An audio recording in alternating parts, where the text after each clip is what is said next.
है गलत किया है, क्योंकि जो वो फौजी शहीद हुए हैं वो अल्टीमेटली किसी के बच्चे थे, किसी के भाई थे, किसी के हस्बैंड थे, किसी के बाप थे वो।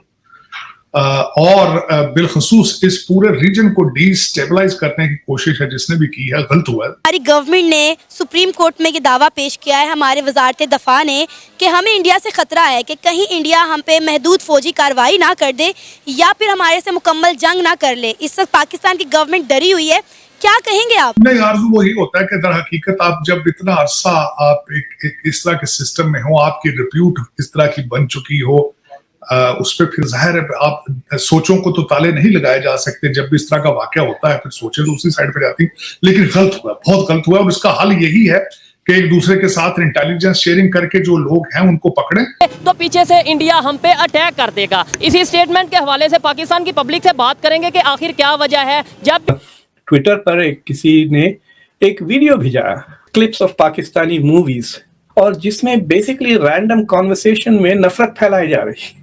तो अगर आप इतना पब्लिक को ना रेडिकलाइज किए हुए हैं पॉपुलेशन को, so it is going to take a long time to take the radicalism and extremism out.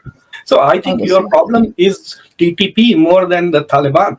वही दहशतगर्दी जिसके खात्मे के लिए 80,000 से ज्यादा कीमती जानें इस कौम के बहादुर सपूतों ने दी, वही दहशतगर्दी जो दर हकीकत हमारी जंग थी ही नहीं, जिसकी वजह से आज हमारी मईशत बदतरीन हालात से दो चार है। हमारे ऊपर मुमकिन डिफॉल्ट के बादल मंडला रहे हैं। कंपनियां, मेरियां, मिल्स, कारखाने, प्लांट्स बंद होने लगे। किसी को दुख है, अफसोस है, तकलीफ है? आप इसको क्या कहते हैं? कहीं ना कहीं पाकिस्तान अपनी करनी को नहीं भर रहा है।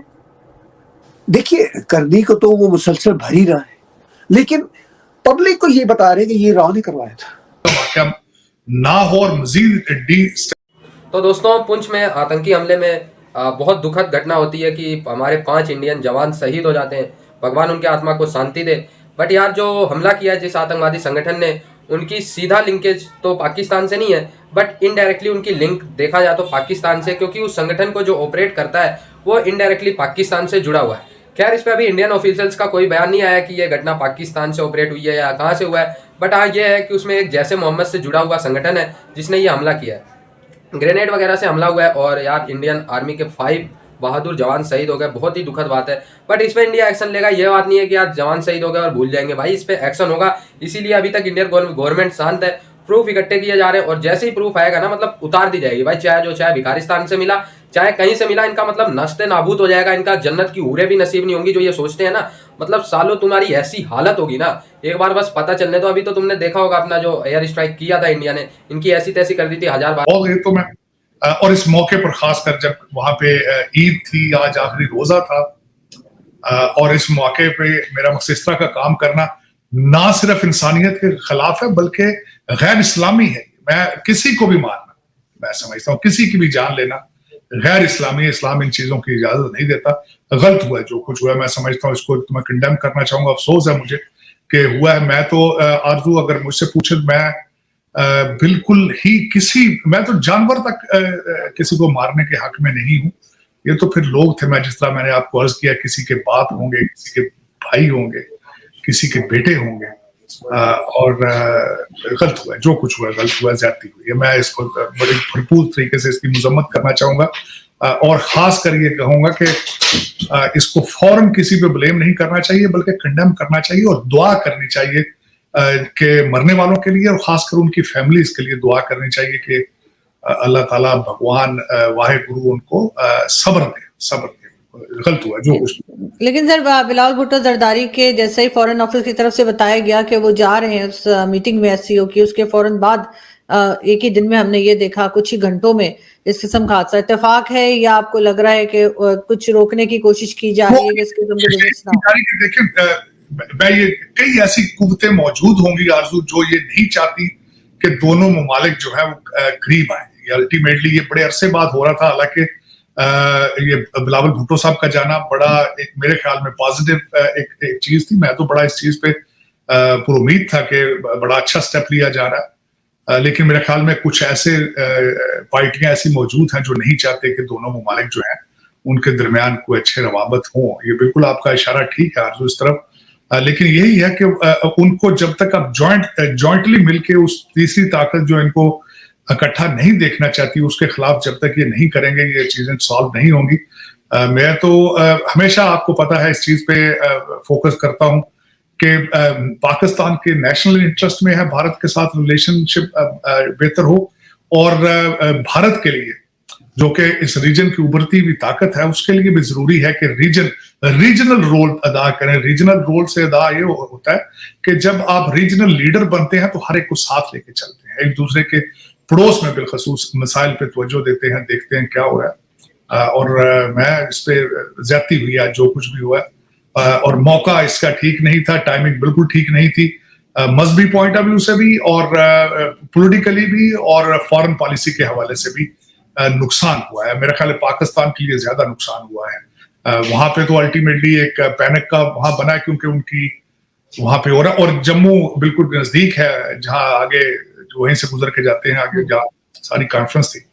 भारत के लिए भी एक मसला बना है कि वहां पे जो पार्टिसिपेंट होंगे अल्टीमेटली वो थोड़े नर्वस होंगे, लेकिन पाकिस्तान के लिए भी नुकसान है क्योंकि पाकिस्तान पे उंगलियां आएंगी, इल्जाम आएंगे, चीजें आएंगी, और मैं समझता हूँ कि उनको अच्छे तरीके से बताना चाहिए, अपने मौक़िफ़ रखना चाहिए, अपनी सफाई पेश करनी चाहिए, बताना चाहिए कि we are not in it और we are moving towards the positive thing. इसकी भरपूर मजम्मत पाकिस्तान से आनी चाहिए, जो मेरी ख्वाहिश है। तो देखिए क्या होता है, लेकिन ये कि इस वक्त ज्यादती है पूरे रीजन के साथ। अगर देखा जाए तो पूरे रीजन, ये सिर्फ पाकिस्तान का नुकसान और भारत का नहीं, पूरे रीजन का नुकसान है, क्योंकि इस वक्त उस पूरे रीजन के ऊपर फोकस था चीजों का। तो देखें उसको किस तरह हैंडल किया जाता है, किस तरह उसकी इन्वेस्टिगेशन की जाती है, उसके इशारे कहाँ से मिलते हैं, लेकिन लोगों को पकड़ना चाहिए और जिन्होंने इस तरह का किया है उनको सजा, करार वाकई सजा देनी चाहिए। बिल्कुल ही ऐसा होना चाहिए सर। और सर अगर हम बात करें आगे पाकिस्तान की, तो किस तरह से देख रहे हैं आप, के लोग क्या करने जा रहे हैं? क्योंकि अभी तो ये बात भी हो रही है कि जी दोनों का जो है, चाहे पीटीआई हो या पीएमएलएन, साथ बैठे बात करें और इलेक्शन की तारीख जो है वो आगे करने के लिए भी कहा जा रहा है। देखिए आज मैं अभी आपके शो से पहले मैं देख कर आया हूँ कि इस वक्त दोनों पार्टियों के क्या मसाइल हैं। दोनों पार्टियों के मसाइल ये हैं, मैं आपके सामने रखना चाहता हूँ कि बिलावल भुट्टो साहब फजलुर रहमान साहब से मिले। फजलुर रहमान साहब ने बिल्कुल इनकार कर दिया, वो कहते हैं हम इसके साथ नहीं बैठेंगे, क्योंकि उन्हें शक है कि अगर इनके साथ हम डायलॉग करेंगे तो खान साहब जो कि बार बार यू टर्न ले लेते हैं, उनकी गारंटी कौन देगा कि हम किसी कंसेंसस पे पहुंचते हैं लेकिन खान साहब उससे अगले दिन मुकर जाएंगे। अब उसमें मैं दूसरी चीज ये बताना चाहूंगा कि नवाज शरीफ साहब हैं, वो भी इस हक में नहीं है। मैं बताना चाहूंगा कि खासकर उनकी 3 शराइत कौन सी हैं नवाज शरीफ साहब की, और इमरान खान साहब की 3 शराइत कौन सी है। अब उसमें मैं बताना चाहूंगा कि नवाज शरीफ साहब से शुरू कर लेते हैं। नवाज शरीफ साहब कहते हैं कि उन्हें वापसी, नंबर 1 उन्हें वापस आना चाहिए उनको। नंबर 2 उनको वो कहते हैं 8 अक्टूबर को इलेक्शन हो और सारे इलेक्शन इकट्ठे हों। और तीसरा वो कहते हैं कि हमें जो खान साहब के ऊपर या पीटीआई के लोगों के ऊपर जो जेन्युइन केसेस हैं उनको वापस नहीं होना चाहिए, उनको वही रहने चाहिए। और उन्हें वो कहते हैं हमें इसी के जरिए वो कहते हैं हमें लेवल प्लेइंग फील्ड मिलना चाहिए। हमारे साथ जो ज्यादतियां की गई हैं, हमें रास्ते से हटाया गया जबरदस्ती। उनका दर हकीकत उनका इशारा यही है कि अगर खान साहब के ऊपर जेन्युइन केसेस हैं तो उनको भी नाअहल करार दिया जाए। अब दूसरी तरफ से जो खान साहब की 3 शर्तें सामने आई हैं वो बड़ी अजीब सी शर्तें हैं। खान साहब ने सबसे पहले तो उन्होंने कहा है कि इलेक्शन 8 अक्टूबर से पहले होने चाहिए, और बिलखसूस उनका इशारा इस तरफ है कि इलेक्शन हो तो अंडर चीफ जस्टिस बंदियाल साहब के अंडर हो, ये उनके रिटायरमेंट से पहले। दूसरा उनकी शर्त ये है कि मेरे सारे केसेस वापस लिए जाएं, एक भी केस मेरे खिलाफ नहीं होना चाहिए, ये उनकी दूसरी शर्त है। तो तीसरी शर्त उनकी ये है कि जो निगरान, एक तो तीसरी शर्त उनकी ये है कि उनको असेंबली में वापस आने दिया जाए, अपोजिशन में वो बैठें। और उनकी इसी के साथ एक शर्त ये भी है, आतंकवादियों को तो ढेर कर दिया, मिट्टी भी उनको पहचानने से इनकार कर रही होगी, ऐसी हालत बना के आया था इंडिया। अभी तो तुम वेट करो भाई, एक बार मतलब आने दो कि इसमें हाथ किसका है, डायरेक्ट बस हाथ पता चल जाए इंडियन आर्मी की, इसके बाद देखना इनकी ऐसी तैसी करके छोड़ेगी इंडियन आर्मी। इसके बाद तो ये भी आप लोगों ने न्यूज़ सुनी होगी कि भाई पाकिस्तान को डर लग रहा है कि कहीं इंडियन आर्मी उनके ऊपर हमला ना कर दे, तो ये भी हम लोग इस वीडियो में देखेंगे इस वीडियो में। लेकिन यार जो ये भिखारिस्तान ने जो हरकत की है और इस जो आतंकवादी संगठन ने जो हरकत की यार, बिल्कुल मतलब ये असहनीय है। इसके खिलाफ सख्त से सख्त एक्शन इंडियन गवर्नमेंट और इंडियन आर्मी जल्द से जल्द लेने चाहिए। बस एक बार वेरिफिकेशन पूरा हो जाए कि भाई इसमें इनडायरेक्टली और डायरेक्टली किसका हाथ है और उसके प्रति कुछ सबूत मिल जाए, बस इसके बाद तो आप लोग देखिएगा मतलब एयर स्ट्राइक वॉर वगैरह वगैरह जो होता है वो आप लोग के सामने होगा। बट यार जो इनडायरेक्टली डर है, हालांकि मैं ये मानूंगा कि इसमें पाकिस्तान के ISI का हाथ थोड़ा कम हो, बट जो डर है इस हमले के बाद पाकिस्तान में कि यार कहीं अगर हमारा हाथ आ गया तो इंडिया हमारी ऐसी तैसी तो अभी कर ही रहा है, बट अब तो मतलब हमारी उतार के पूरे बाजार में नचवाएगा। तो भाई तुम देख लो, अगर तुम्हारा कहीं से हाथ आ गया पाकिस्तान का तो मतलब इनकी फाड़ के अलग कर दी जाएगी और कुछ नहीं होगा भाई। मतलब ये तो अभी रमजान वगैरह ईद वगैरह पे ये भीखे मांग रहे हैं ना पूरी दुनिया में, सालों ऐसी हालत होगी तुम्हारी, ऐसी हालत होगी कि मतलब रोगे ना, आंसू तक नहीं आने देंगे। मतलब यार भाई मैं क्या बोल रहा हूँ यार, मतलब यार तुम इतने समझाने के बाद भी, इंडिया इतने पीस टॉक करने के बाद भी अगर पाकिस्तान का हाथ इस आतंकी हमले में पाया गया तो मतलब वो हाथ काट दिए जाएंगे और ये मतलब दिखेंगे नहीं ये बंदे कहीं दुनिया में। मतलब इतने चाटे पड़ेंगे ना, नाली के कीड़ों से भी बदतर हालत होगी अगर तुम्हारा ये हाथ, भिखारिस्तान का हाथ मिल गया इस आतंकवादी हमले में। खैर अभी आप लोग जुड़े रहे भाई न्यूज़ एनालिसिस पे ऐसी वीडियोस के लिए, तब तक के लिए धन्यवाद, जय हिंद।